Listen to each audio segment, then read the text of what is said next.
Hello everyone, नमस्ते हजुरहरूलाई स्वागत छ मेरो च्यानलमा। आज म धेरै डिफ्रेन्ट टपिक लिएर आएको छु। जस्तै यदि मेडिकल फिल्डमा पनि धेरैजनालाई मैले नाइट सिफ्ट गरेको, अब मैले नै पनि कतिपय नाइट सिफ्टहरू गरेको थिएँ।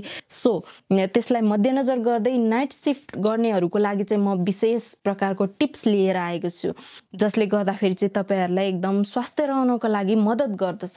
जस्तै नाइट सिफ्ट छ भने नाइट सिफ्ट गर्नुभन्दा अगाडि रातको टाइममा हल्का मात्रै भोजन गर्नुहोस् र जुन फ्राई टाइपको मसलादार जङ्क फुडहरू खानबाट चाहिँ एकदम ज्यादा बच्नुहोस् र खानामा प्रोटिन र फाइबरलाई चाहिँ आफ्नो खानामा समावेश गर्नुहोस्। र दिनमा सुत्ने समय चाहिँ दिनमा यदि अब रातमा नसुतिसकेपछि काम गरिसकेपछि दिनमा त अभियसली सुत्नु नै पर्यो। यदि सुत्ने समयमा चाहिँ आफ्नो कोठालाई एकदम अँध्यारो बनाएर राख्नुहोस्, किनकि अँध्यारो बनाएर राख्यो भने निन्द्रा मजाले लाग्ने कारणले गर्दाखेरि कोठालाई सुत्ने टाइममा अँध्यारो बनाएर राख्नुहोस्। र सुत्नु अघि चाहिँ चिया र कफी नपिउनुहोस्, किनभने यसले गर्दाखेरि निन्द्रामा डिस्टर्ब आउँछ, निन्द्रा लाग्दैन, जसको कारणले गर्दाखेरि फेरि अर्कोचोटि नाइट सिफ्ट गर्नु पर्यो भने चाहिँ तपाईँलाई एकदम ज्यादा गाह्रो हुने हुन्छ।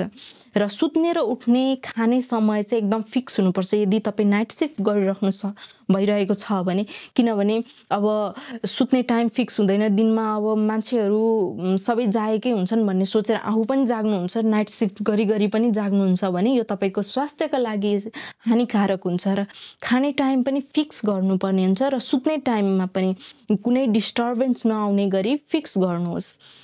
र दिनमा कमसेकम चाहिँ अब 6 देखि 7 घन्टा निन्द्रा चाहिँ अवश्य लिनुहोस्, किनभने शरीरको आवश्यकता अनुसार निन्द्रा त लिनु नै पर्ने हुन्छ।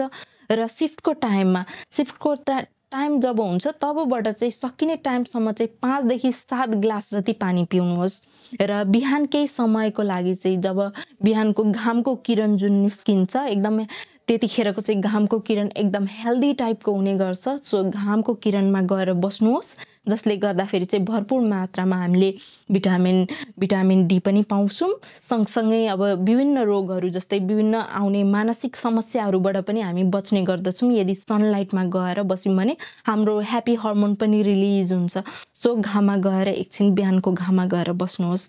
सो आफ्नो स्वास्थ्यको ख्याल राख्नुहोस्। भूमि हेल्थ अफिसियललाई फलो गर्नुहोस्। धन्यवाद।